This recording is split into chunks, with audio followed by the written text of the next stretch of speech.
आंनि मुङा कुन्जु बर'।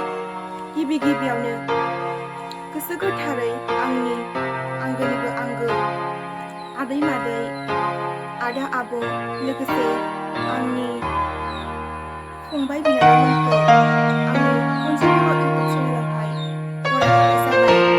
आसा खालामो आं नोंथांमोना गासिबो मोजाङैनो दङ। दासान्दि इसोरनि अननायाव आंबो मोजाङैनो दङ। आं दिनैहाय आंनि सुजुनाय दोंसे खन्थाइखौ नोंथांमोननि सेराव शेयार खालामनो सानदों। बे खन्थाइनि मुङानो जाबाय माबा सानबा माबा। आंनो सुजुदोंमोन लोगोफोर आरो आंनो नोंथांमोननि सेराव आवरायनानै होनो आखायाव लादों। माबा सानबा माबा। नोंथांमोना आंनि खन्थाइखौ बुजि हागोन जानो हागौ, अब्लाबो आङो आंनि साननायखौ एसे फोरमायथिनानै होनो सानदों। माबा सानबा माबा। बेखौ ओरैबायदि लिरनानै लिरदों आंनि गोसोजों। माबा मोनसे खामानि मावनानै नोङो माबा मोनसे सानबाय। बे साननायनि उल्थायै खामानिनि उल्थायै नुजानाय महरखौ नुनानै लिरदों। खन्थाइया बारा गोलाव नङा, एसे सुंथाब।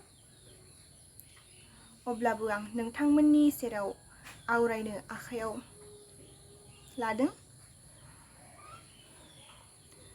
नोंथांमोना गावनि बेसेन गोसा समखौ दसे सम होथ'नानैहाय आंनि खन्थाइ आवरायनायखौ खोनासंगोन होननानै आं गोसो गोथारै आसा खालामो नोंथांमोनखौ।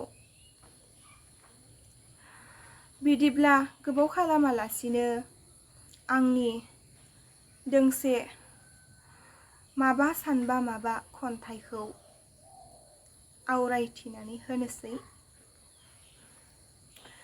माबा सानबा माबा, माबा सानबा माबा। उल्थां फाल्थां जेबो थि गैलिया। बिदिनोसै नामा आंनि जिउआ, बिदिनोसै नामा आंनि जिउआ। सानफ्रोमबो बिदिनो समा बारग'लांगासिनो। माबा सानबा माबा, माबा सानबा माबा। आंनि जिउनि गुमुर जेबो मोनदांस' रोंलिया। आंनि जिउनि गुमुर जेबो मोनदांस' रोंलिया। आंनि साननायानो गासिबो फैमालसो।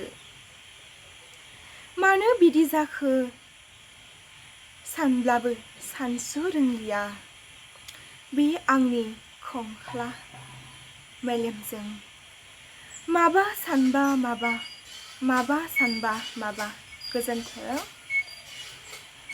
माबायदि मोनदों नोंथांमोना कमेन्टआव खोन्थाहरबानो जाबाय आंनि खन्थाइ आवरायनायखौहाय।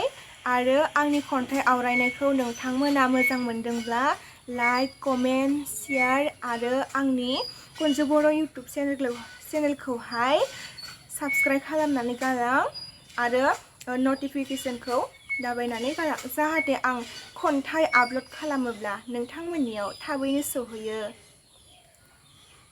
नोंथांमोना आंखौ सापर्ट खालाम अननानै।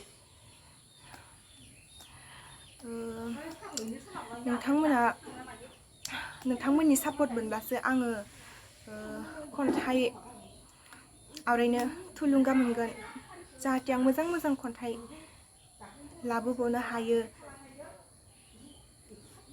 लाबोनो हानाय बायदि नोंथांमोना आंनो बोर साबस्रि हर। नोंथांमोननि अननायजोंसो दावगालांनो हायो। दिनैनि खन्थाइखौ बेखिनियावनो दोनथ'नाय जाबाय। Thank you.